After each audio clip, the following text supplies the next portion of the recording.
Hello everyone, and welcome back to another Watch Repair video. My name is Hector, and today we're finally on the third and last part of this Waltham pocket watch restoration. We're finally here, putting it back together, starting by the keyless works.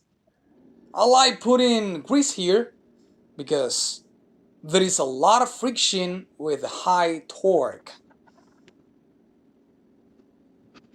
So there and here. I then mount it on the plate, and let me tell you that the beauty on these watches are another level, guys. Look at the detail per latch on the main plate. Beautiful per latch, both sides, on the watchmaker side and on the dial side, beautiful per latch. The level of perfection is breathtaking, especially considering that in the 1800s most processes were done by hand. So this is so gorgeous, so pretty, so well built. So many details to look at. Already, it's working fine. Next, I continue by mounting the barrel, previously loaded with the mainspring and arbor. I have to tell you that the SD card I was using became corrupted, unfortunately, and I lost a portion of the video where I lubricate and load the barrel with the mainspring. Sorry for that, guys. I move on with the train of wheels, starting with the escape wheel, next fourth wheel, then third wheel or intermediate wheel, and last the second or center wheel. And here I come with the battle bridge. Without realizing, at that time I have forgotten a few parts. You'll see that later.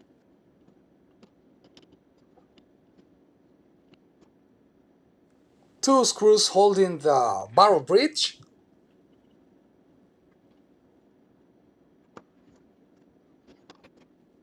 Okay, and the train bridge comes next.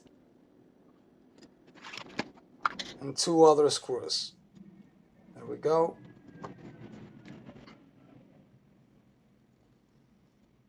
And we're ready for a quick test, making sure the train is working. Nice.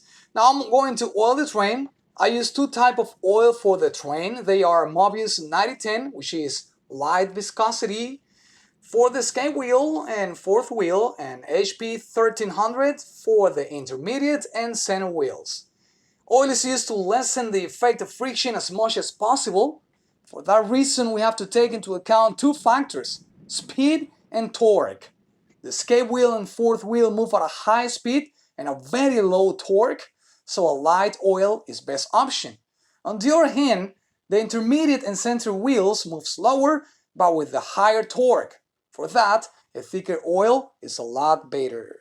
And as you can see here, I had to take the barrel bridge out to put a couple things I have forgotten. I forgot a setting lever and spring, so here I go. Guys, should I be concerned about Alzheimer's already? I don't know. I have to go and check that out. Already, back in place, barrel bridge, two screws. Already, quick test, and now we're gonna move with the winding mechanism. I now installed the crown wheel and I use grease, in this case Molykote DX, because there is a huge amount of friction right there.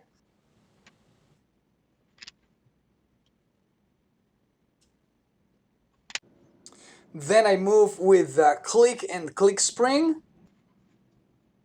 Okay.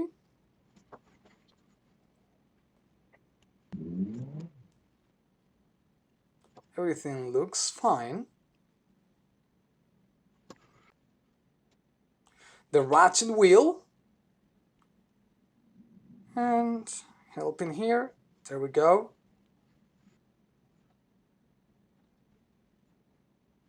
Everything looks okay to me.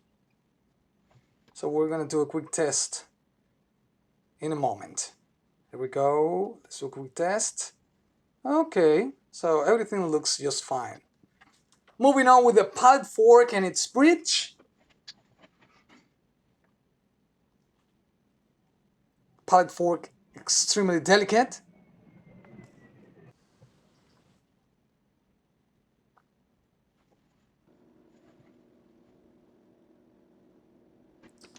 Okay, then I wind the watch just a little bit, a couple of turns on the crown, just to see if the watch is escaping, which is always a good sign. Then I oil the pallet jewels, and let me tell you that I made a full video explaining how I do it. The video should be popping up right now. You should see on the upper right corner of the screen. Now I'm ready for the balance jewels. To oil these I use 9010, which is light viscosity oil, and I just put a drop in the center. It should cover about 50% of the ruby. Once I place the chaton back into place, you'll see I should see a perfect circle of oil. Otherwise, I have to take it out and repeat the process one more time. Let me tell you that the same amount should be applied to both the cap jewel on the main plate and the one on the balance card. Having a difference in the amount of oil on both jewels will cause the watt to change rate when placed at different positions. This is because different amount of oil on both ends will translate into different friction levels at both ends as well. And now we're ready for the balance, and this is the moment of truth.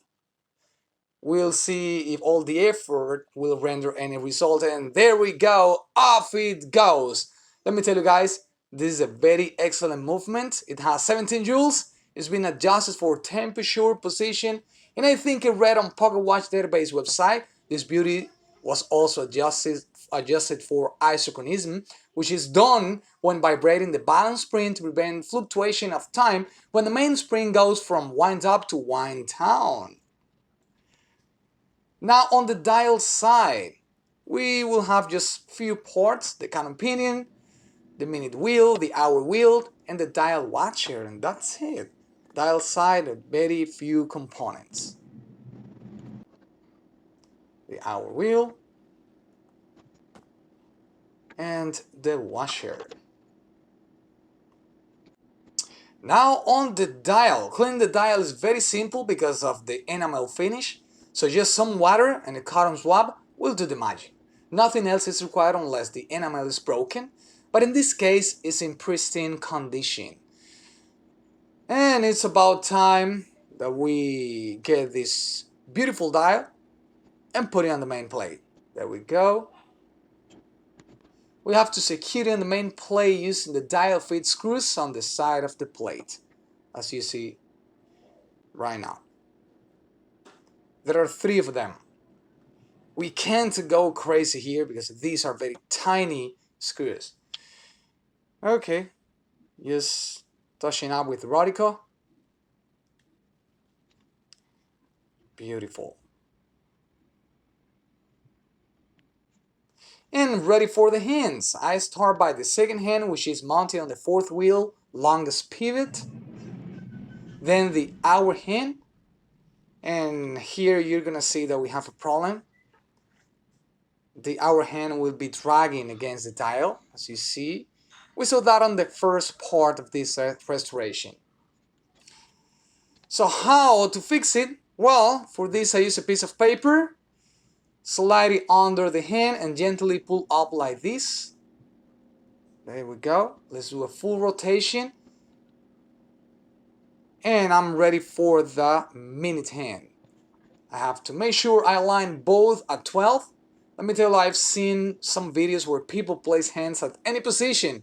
That's not okay. That shouldn't be done. Okay, one last check to make sure everything is correctly aligned.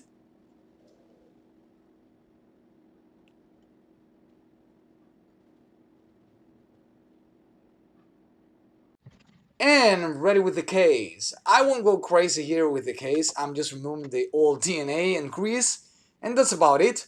I won't polish the case because it's gold plated and I don't want to damage it. So I'm just gently removing, the old grease and dirt, nothing else.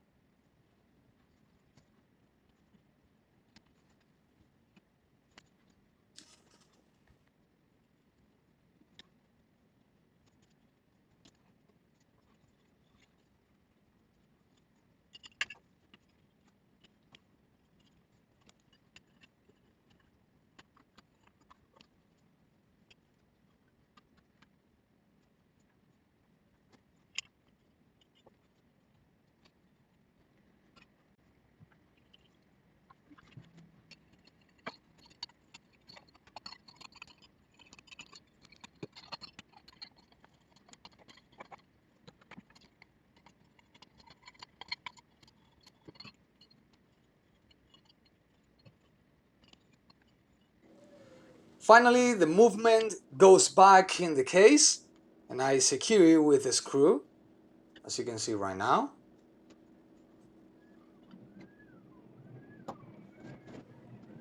And it's about time for a new crystal. I use this press to squeeze the acrylic crystal and mount it on the bezel, as you will see in a moment. There we go. Squeeze and in place. Perfect. And the bezel simply snaps into place on the case. Just like this.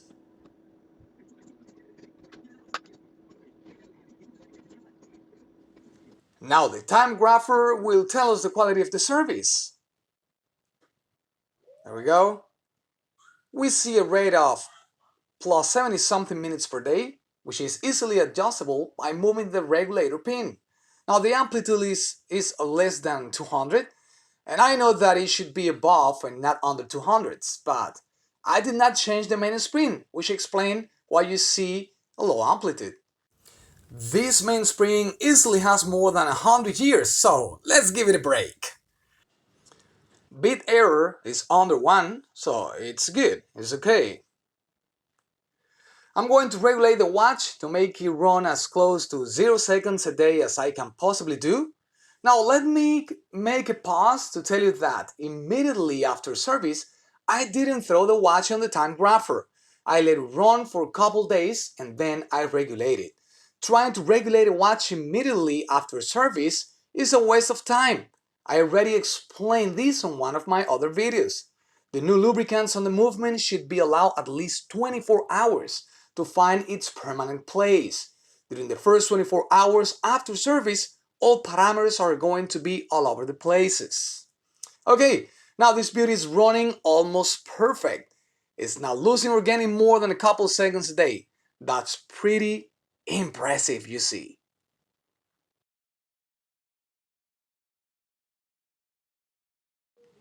If you like this pocket watch and you would like to buy it, I will leave the link on the description to where you can buy it.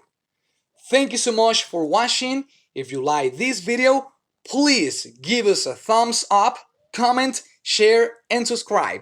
See you on the next one.